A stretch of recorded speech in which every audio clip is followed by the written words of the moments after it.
atau kanan kiri atau kiri siapa aja bagus. mau. Dari sana lah, kiri sana. Iya dari kanan, dari kanan. Ayo kasih lah, jangan tidur. Katanya tadi lari tidur. Ini mulai dari mana kenalan dulu ya. Iya namanya. Oh ya, jadi kenalkan siapapun audiensnya di belakang itu, saya Syahrul Alamsyah, panggil Syahrul. S1-nya jurusan Teknik Geologi, sekarang S2 di Polandia, jurusan Energi Manajemen. Asal daerah di NTB, di Kabupaten Sumbawa Besar. Nah itu masnya tuh. Halo, perkenalkan nama saya Arahman. Nah, sekarang lagi S2 di Polandia, Visual University. Di sini saya ambil Master of Computer Engineering. Kalau kemarin S1-nya di UTS, Universitas Teknologi Sumbawa. Itu lokasinya di NTB. Di sana saya ambil Teknik Informatika. Sekarang saya lanjut S2-nya di Polandia. IT juga. Iya, IT juga. Terima kasih. Lanjut nanti. Iya nanti dipotong. Nanti dia bercantik. Oke, perkenalkan nama saya Aris Satriadi. Saya berasal dari Lombok, Nusa Tenggara Barat, dan saat ini saya sedang berkuliah di Vistula University di kota Warsaw, Polandia, dengan mengambil jurusan S2 Computer Engineering. Dan dulunya saya berkuliah di Universitas Mataram di Lombok.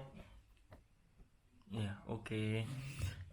So tell me like ekspektasi mas-mas semuanya ini kenapa Polandia gitu kan ada negara lain juga Ya. gitu. Apa karena ada beasiswa ke Polandia aja gitu ngambil opportunity atau emang penasaran gimana sih Polandia itu ya. Oke, saya mungkin jawab ya. Kalau saya sendiri, kenapa Polandia? Kalau saya itu tidak melihat dari, oh saya mau kuliah ke Polandia, oh saya mau kuliah ke universitas ini. Enggak, saya enggak melihat dari sananya. Tetapi saya melihat dari jurusan yang akan saya ambil itu loh.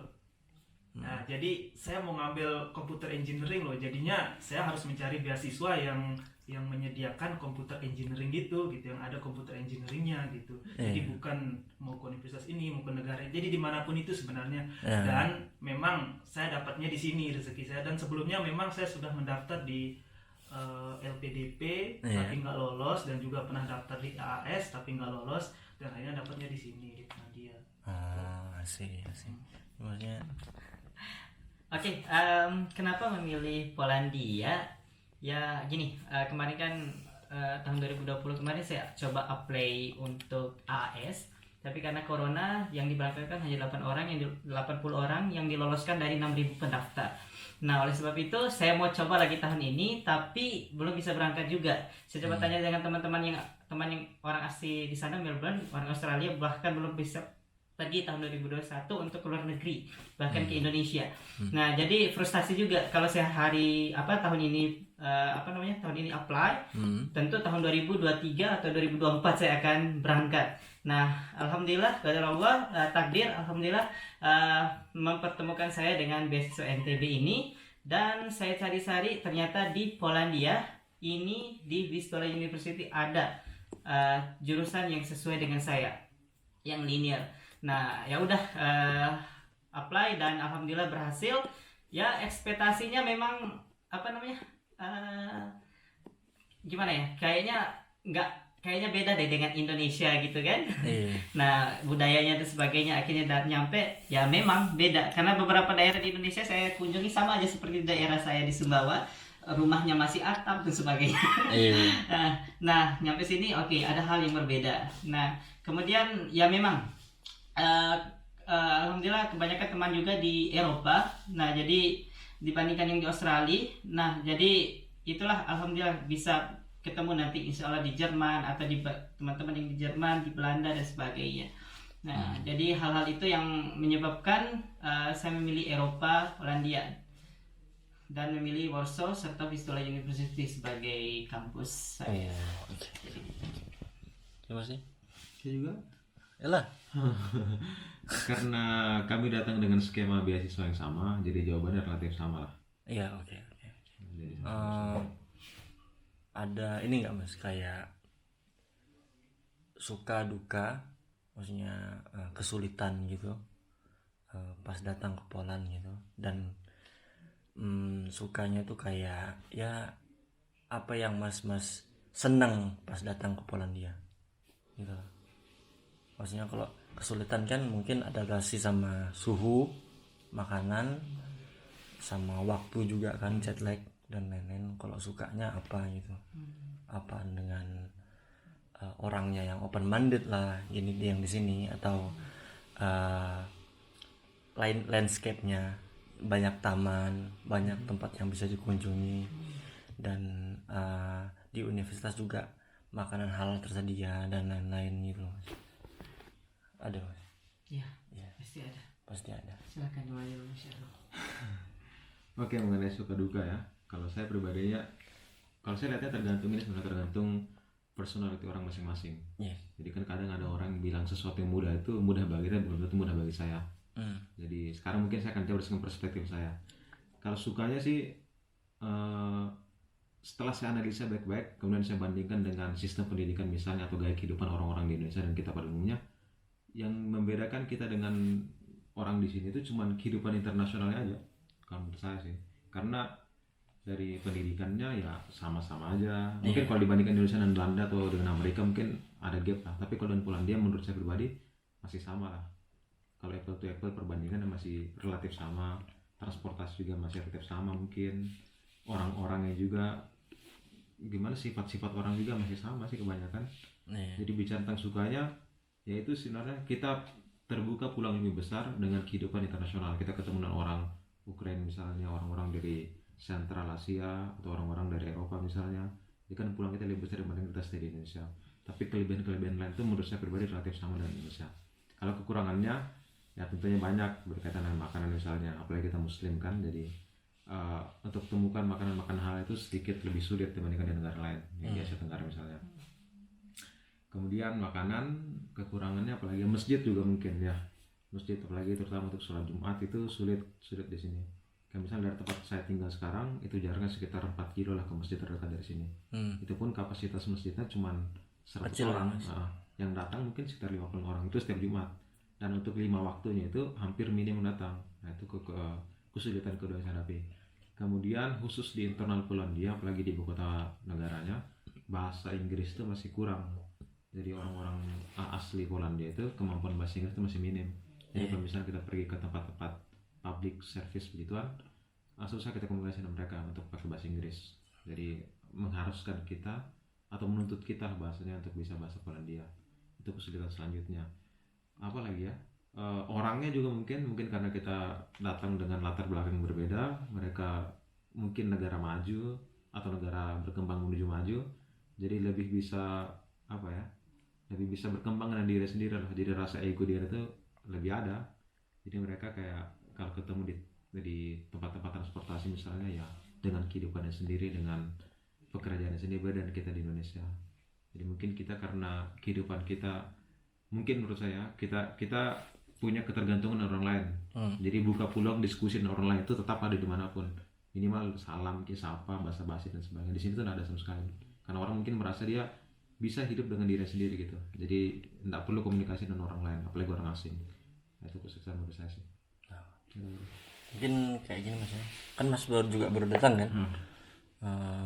Ada ini sih Mas tipsnya, kalau misalnya 70% orang Polandia yang tinggal di Warsaw itu bisa bahasa Inggris.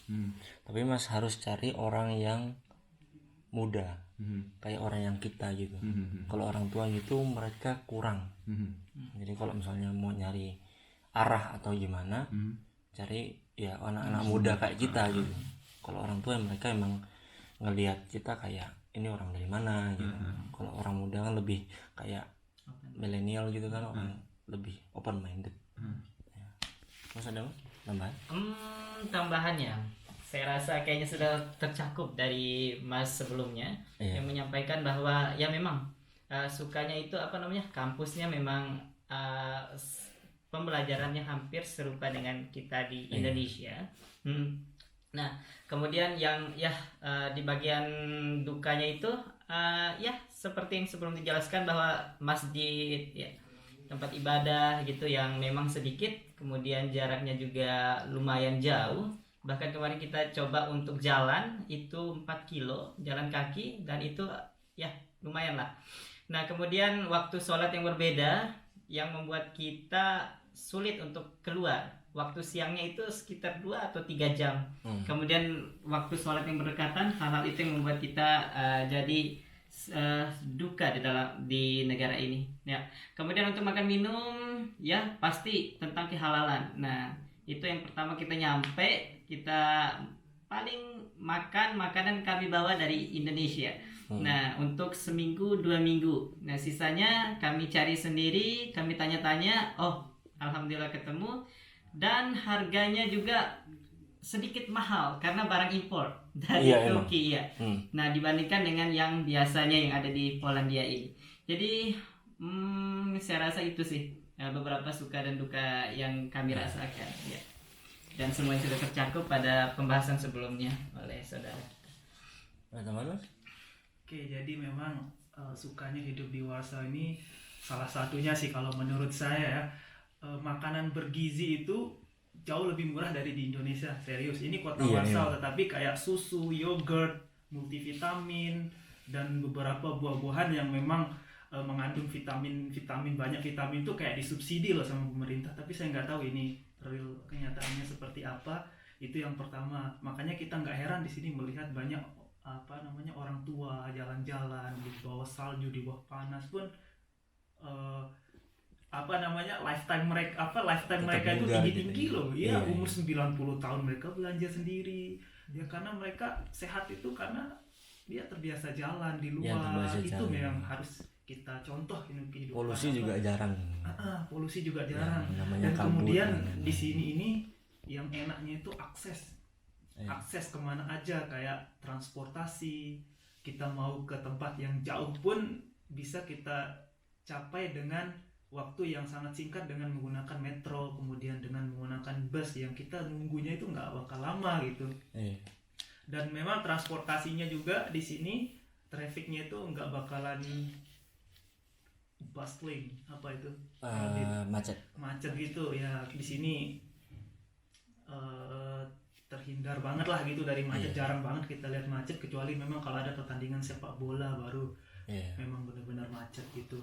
Itu sih. Kemudian selanjutnya pertama kali saya datang ke sini, ini saya melakukan perbandingan ya antara ibu kota Indonesia dengan ibu kota Polandia di Warsaw. Itu ketika saya mau mendarat di Jakarta itu, yang saya lihat itu kayak nggak ada hijau-hijaunya loh Jakarta ini. Kayak atap-atap rumah, gedung-gedung, polusi, panas banget kan di Jakarta. Dan ketika saya datang di sini, yang saya lihat dari atas kapal itu ketika mau landing di Warsaw ini, yang saya lihat itu hijau ibu kota, tapi kok bisa loh sehijau ini. Dan ternyata setelah saya datang di sini, saya explore lah coba Warsaw ini dalam 1, 2, atau 3 hari, ternyata memang penataan kotanya ini luar biasa loh. Bahkan Warsaw ini belum 100 tahun merdeka nggak sih? Ya, dia belum 100 tahun merdeka, dan dulu itu dia ini sudah dihancurkan sama Jerman. Itu saya baca itu kurang dari 1.000 orang Warsaw yang hidup dulu di sini. Karena Warsaw ini sudah hancur dengan kayak udah rata dengan tanah, dan kurang dari 1.000 orang yang hidup. Dan hebatnya mereka itu bisa membangun kota Warsaw ini menjadi seperti ini loh. Kayak wah, sudah modern banget loh. Kayak Indonesia kayaknya masih berpuluh-puluh tahun loh baru bisa kayak Warsaw ini. Gitu. Mereka tuh sudah berpikir jauh, dan mereka berani memindahkan ibu kotanya dari Krakow ke Warsaw yang sudah dihancurkan oleh tanah, yang sudah dihancurkan kayak rata dengan tanah. Itu hebatnya. Jadi banyak hal yang bisa kita pelajari di sini. Dan nggak enaknya sih di sini, kayak dukanya itu ya kayak tadi, kurangnya orang yang bisa berbahasa Inggris di sini. Kayak kita belanja, bahkan pernah itu saya cuma nanya kayak ada nasi nggak dalam bahasa Inggris itu, dia nggak tahu. Maksudnya beras, ketika saya mau beli beras, mereka nggak tahu rice itu apa. Jadinya ya udahlah cari sendiri gitu. Kalau Mas bilangnya riz, bahasa Polisnya riz kan, saya nggak tahu bahasa Polisnya apa.